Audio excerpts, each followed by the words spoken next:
Suspense. And the producer of radio's outstanding theater of thrills, the master of mystery and adventure, William N. Robeson.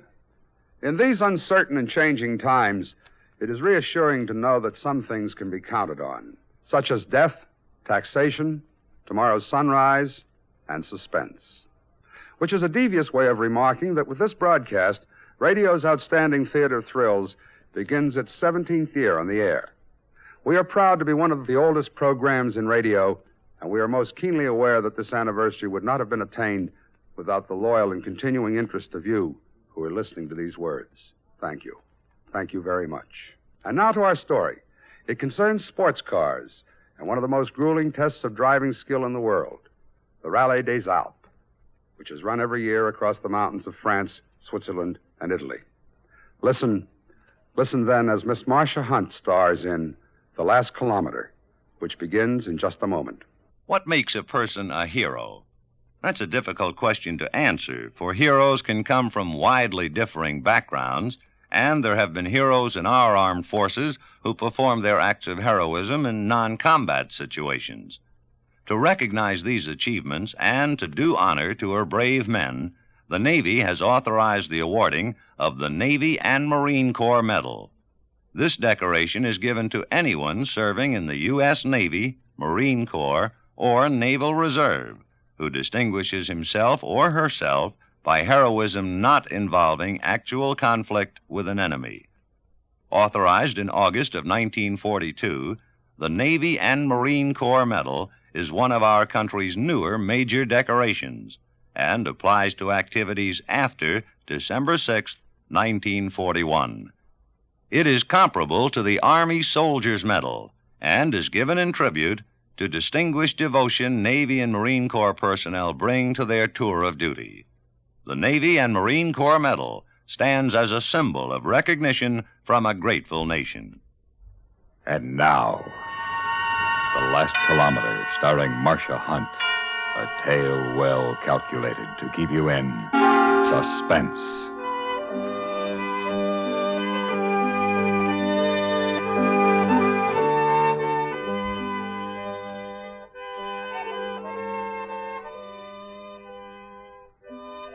The party was nice.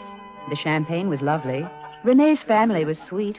But something was wrong. There was a mysterious, curiosity in the way people would look at me and then look away. Especially his younger sister, Marie. I began to wonder if my lipstick was on crooked or my slip was showing. Marie? Oui, mademoiselle? What's wrong with me? Do I look all right? Ah, but mademoiselle, you are beautiful. No, I'm not, and that's not what I mean. It's just the way all of Rene's friends stare at me. Oh, perhaps it's the resemblance. What resemblance? But of course it's only imagination. You are Suzanne, the American girl my brother is going to marry. Marie, do you think I can make him happy? I hope so, Suzanne. It frightens me a little. After all, I will be his second wife, and... And yes? Tell me about her. About Claudette? Yes. Did she make him happy? Oh, yes, Suzanne. Always they were laughing, even then when they would lose. Lose? The races and rallies. She was his, comment dit-on, his navigator in the rallies. Was she a good navigator? Oh, Marie. They almost always won. Until she died 4 years ago. She has not entered a rally since then. Until now? Now? The Rallye des Alpes. He's taking me as his navigator. Oh, no. Why, no. I can read a map. But, Suzanne, have you ever ridden in a rally? Well, no, but... Then please don't go on this one. Why not? Suzanne, je t'en prie, don't ride with my brother in this rally. It's perhaps a later one, but please, not the Rallye des Alpes. But why not? I'm not afraid. Not afraid of what, ma chérie? Riding with you in the Rallye des Alpes. And why should you be? Oh, Marie's been trying to talk me out of it. Oh? Little sisters should be seen and not heard.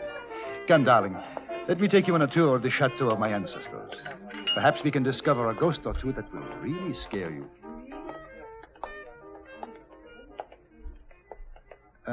What was Marie saying about the Rallye des Alpes? Nothing, except she begged me not to go. She begged you. And of what else did you speak? I asked her about your first wife.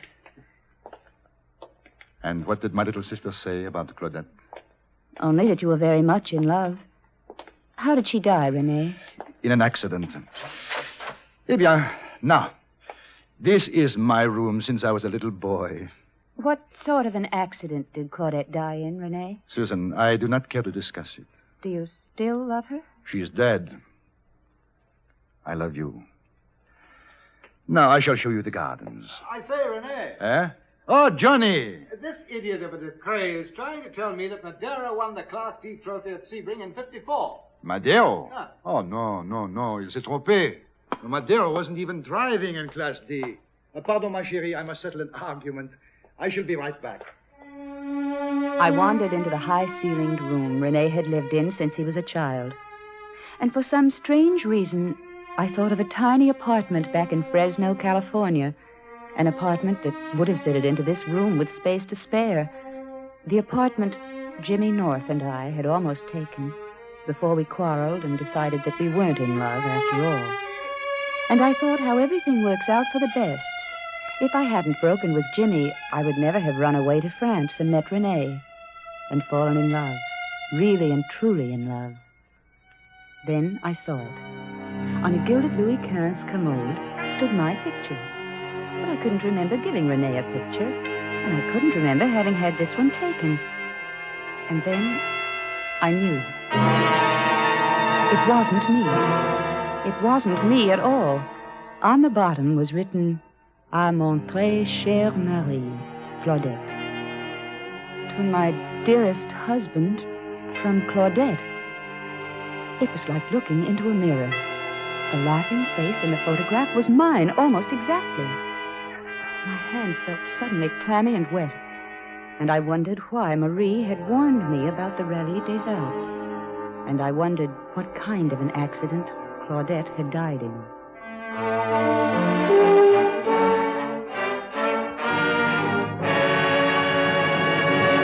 In a moment, we continue with the second act of Suspense. Another visit with Joe and Daphne Forsythe.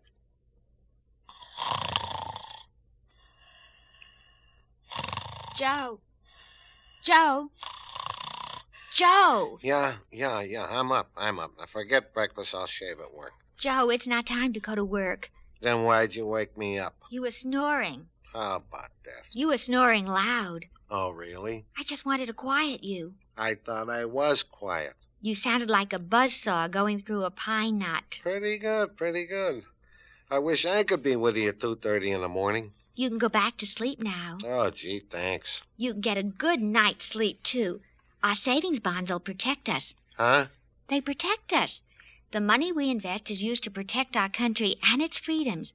Why, all around us we can see the safeguards that our bonds have paid for. How about that? So, you see, when you buy that savings bond with every paycheck, you're really investing in a secure night's sleep. Not in this house, I'm not. What? Good night, Daphne. Good night, Joe. And now, starring Miss Marsha Hunt, Act 2 of The Last Kilometer.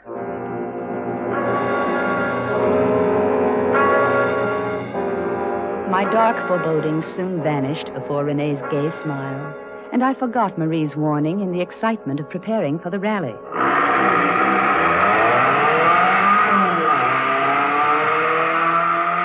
At last, on a bright, clear morning, we were in the Parc Fermé in Marseille, from which, one by one, a minute apart, the cars roared off on one of Europe's most difficult tests of driving skill.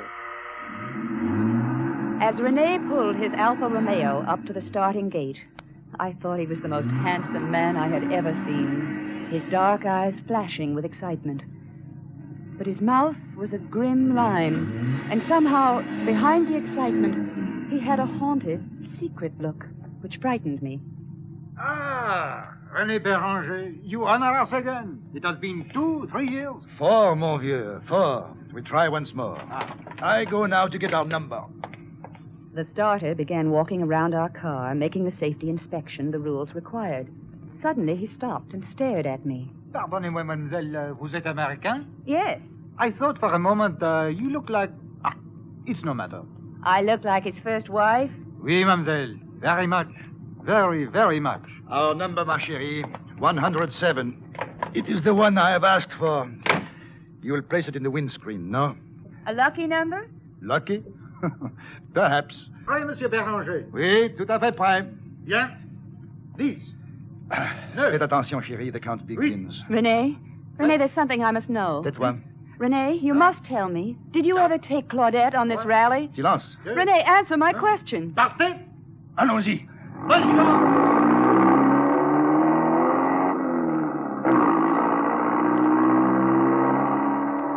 Now there was no time to think, to wonder, to ask questions, or to enjoy the scenery. The day was the roar of the motor, the screech of tires, and the map of our route, from which I scarcely looked up as I checked off the villages we passed through, and the control points where officials would penalize us if we were late. The night was wind and cold, and stay-awake pills, and shortness of breath, as we whined across the high Alpes of Switzerland toward Italy. The second day was like the first, excepting the names on the maps were no longer French. And then in a little town on Lago di Gardo, at last I slept. For 3 beautiful hours. But only because Rene had to free a sticky valve. But too soon, we were on the road again. We'd lost time to make up. Cortina, Susan. When must we be in Cortina? Cortina, just a second. Here, give it to me. There. You see, it's right there. We must make the Cortina control point at 3:06 in the morning. That seems simple to read, no? Yes, Rene. Sorry. We're almost the only car still unpenalized. Just like before. Like when before? Like 4 years ago. Each checkpoint, each control we hit, poof, on schedule. Who is we, Rene? We fall behind, and I tried to make it up. And never has the Grande Corniche been driven like I drove it. And we were on the last kilomètre, Oh, mon Dieu. Et toi? Toi, idiot, faites attention là-bas! What is it? That Porsche ahead, he sees my lights. No, mon pauvre, no, not so fast. Oh, no. He does not know this road. Oh, no.